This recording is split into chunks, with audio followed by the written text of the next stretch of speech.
Dave & Buster's is a chain of eatertainment restaurants that opened in 1981. Thank you for your suggestions and comments. Need some free summer fun? Then get to Dave & Buster's, because the Summer of Games is back with more new games than ever. And for a limited time, you can play 5 of the hottest new games for free. Face the mind-blowing action of Dream Raiders. Step into the shocking thrills of Dark Escape 4D.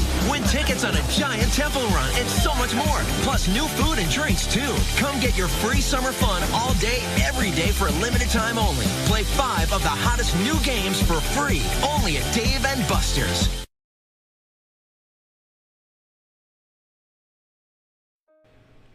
The story of Dave & Buster's was a story of David Corriveau and James Buster Corley and started in Little Rock, Arkansas.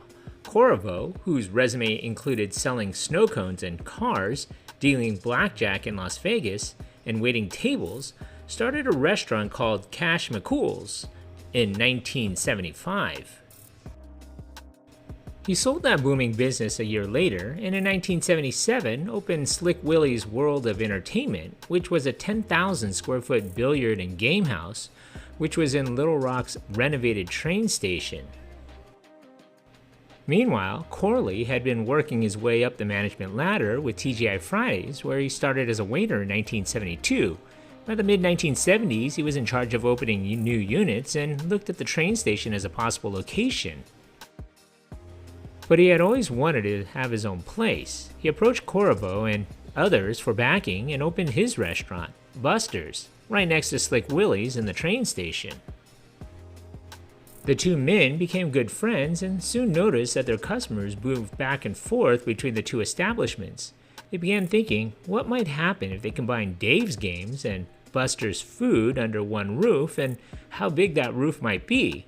They spent about a year developing a rough design, and then Corriveau sold Slick Willie's to raise seed money, and they went looking for a location.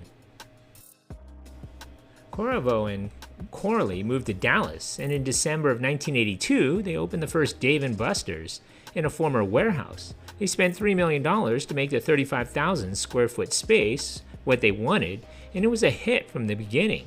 The place was packed with people playing pool, cashless blackjack, a pinball, or other arcade games, while drinking and eating burgers, steaks, finger food, and salads. Corriveau handled the entertainment and gaming, while Corley stuck with what he knew, which was food and beverage. Eat, drink, and play became their official motto and embodiment of the Dave & Buster's experience. Over the next several years, the partners refined their fun and food concept, expanding the site in the process with the addition of a 9-hole simulated golf range. In 1988, they opened a second location, also in Dallas, the same size as the first.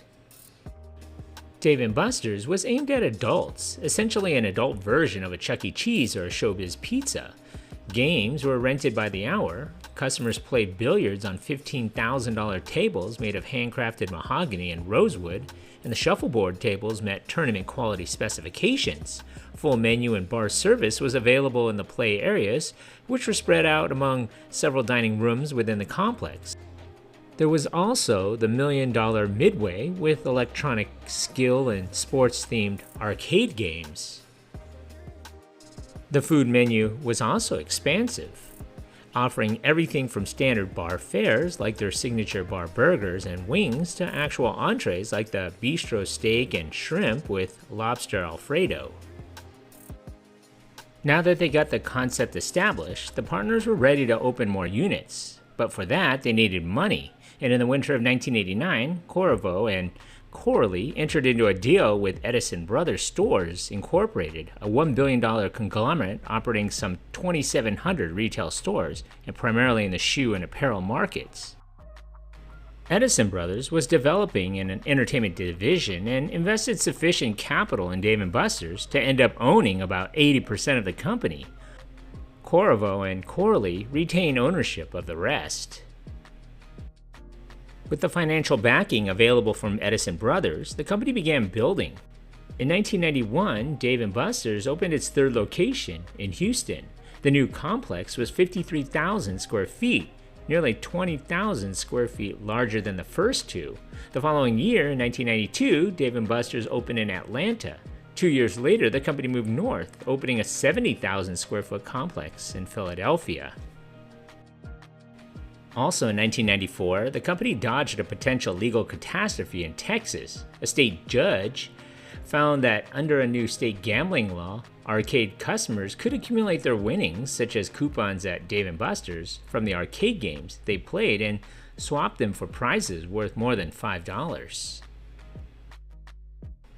Each new Dave & Buster's cost about $10 million to build and furnish. This was proven to be a drain on the Edison brothers. In 1995, the majority owner spun off its interest in Dave & Buster's to its shareholders.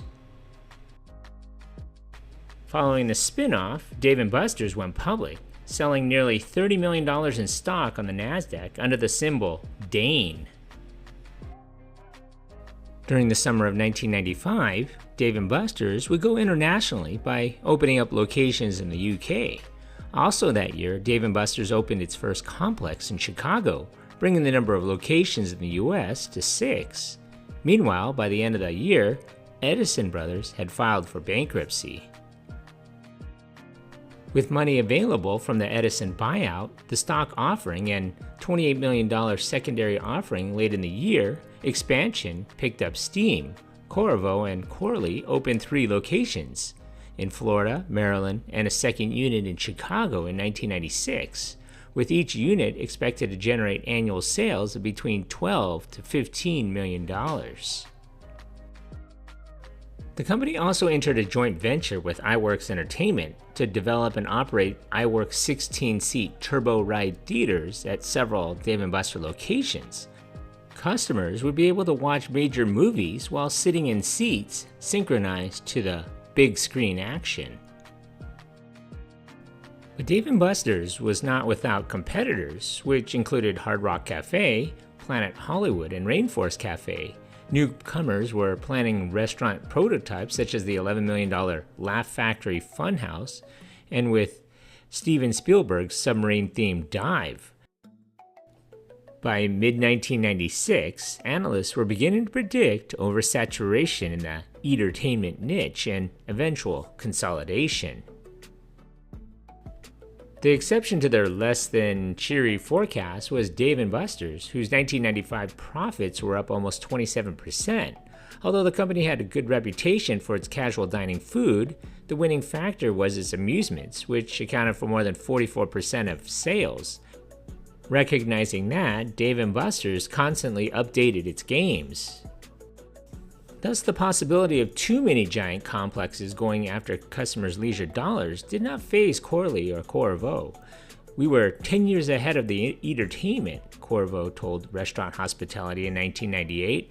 "Our average customer visits 10 times a year. That sets us apart from other eatertainments, which look for tourists to give them a quick visit and a t-shirt sale. We set out to firmly establish and nourish a local clientele at each location." Dave & Buster's kept opening units. 4 units in 1997 in Ontario, Canada, Birmingham, UK, Cincinnati, Ohio, and Denver, Colorado. Restaurant locations were usually in metropolitan areas with a population of at least 1 million people within a 10-mile radius, and high-profile sites close to shopping, offices, tourist attractions, and residential areas. Often the units were located in mega malls. Opening costs now averaged about $11.5 million, of which 65% was related to the site's game areas. By 1997, the chain had 10 locations throughout the U.S. To keep customers playing, the company introduced the Dave & Buster's Power Card to activate its arcade games. This was a declining balance card that could be recharged as many times as wanted at conveniently located power stations that helped game revenues increase by 10%. In 1998, the company opened 5 more complexes, bringing its U.S. locations to 17. Dave & Buster's continued to expand internationally, covering the Pacific Rim, Taiwan, Hong Kong, and China, Western Europe, Austria, Germany, and Switzerland, and Canada. During that year, Dave & Buster's settled litigation related to the 1995 spinoff from Edison Brothers Stores, agreeing to pay $2.2 million against all claims. While its competitors went after families and younger adults, Dave & Buster's continued to focus on the 24 to 44-year-old age group. The company had always attracted some corporate business, primarily private parties. In 1998, it became more proactive in this area, instituting a Big on Business marketing campaign to increase sales from events ranging from conferences to product intros to office picnics. It also introduced the Company Challenge, a team-building exercise complete with referees, team shirts, scorecards, and awards. At the end of the year, about 13% of the company's business was from corporate-sponsored parties. That year, amusement revenue topped 50% of sales, which increased 42% over 1997. Dave & Buster's obviously had a popular concept. Company revenues had grown significantly each year. In fiscal 1996, with 9 locations, revenues reached $88.8 million, with $6.3 million in profits. In fiscal 1997, with 3 more sites, revenues rose $128 million, with $8.9 million in profits. By 1998, it had 17 complexes. Much of their income was not based on food sales, but on multiple parties coming together in a modern-day arcade.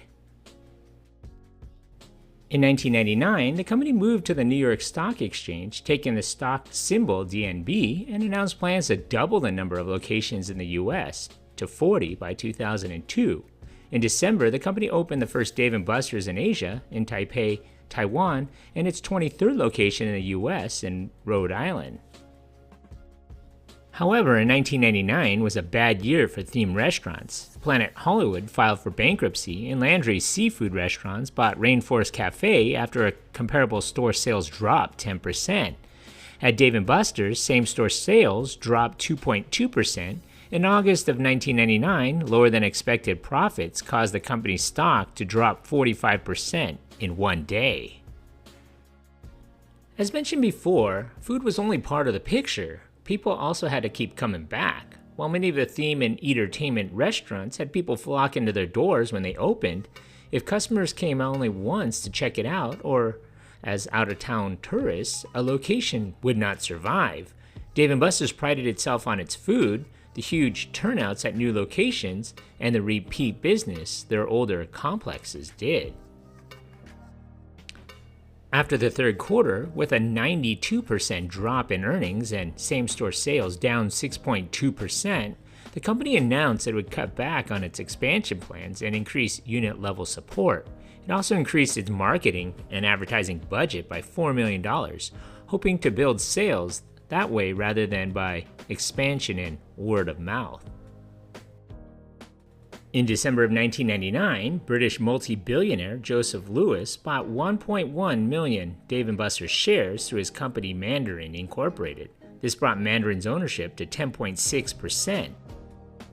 In 2004, Dave & Buster's acquired the Jillian's Entertainment Holdings trademark and 9 of its locations through bankruptcy. Eventually, some of the old Jillian's locations were converted to Dave & Buster locations, while a few were converted to the Dave & Buster's Grand Sports Cafe. In 2014, Dave & Buster's made their debut on the NASDAQ as the company went public with a ticket symbol aptly named Play. At that time, the company had 10,000 employees and used this opportunity as a means to move forward with growth, maintain staff, and likely pursue more expansions. The initial public offering coughed up 5.8 million shares, with hopes of raising almost $100 million. In 2015, the mega chain released a mobile app that would allow guests to play some of their favorite games across Dave & Buster's locations from the palms of their own hands. Virtual tickets are able to be transferred easily and seamlessly direct to your Power Card. Co-founder David Corriveau died on February 7, 2015. By that time, Dave & Buster's had expanded to 73 locations and reported revenues of nearly $750 million. In 2016, Dave & Buster's introduced a wearable RFID-enabled wristband called the Power Card, enabling the player to play all night. On April 6, 2022, Dave & Buster's announced that it would acquire Main Event Entertainment for $835 million, with its CEO, Chris Morris, becoming the new CEO of Dave & Buster's upon the completion of the sale in June of 2022. On January 2, 2023, co-founder James Buster Corley passed away. Today, the company boasts over 156 locations in the US, 2 in Puerto Rico and 2 in Canada. Some locations serve Sunday brunch, buffets are available for special events and private parties, and all Dave & Buster's have full-service bars. So what do you remember about this place? Leave a comment or a suggestion for a future video below. And if you haven't already, hit that like button and don't forget to subscribe to my channel. Thanks for watching.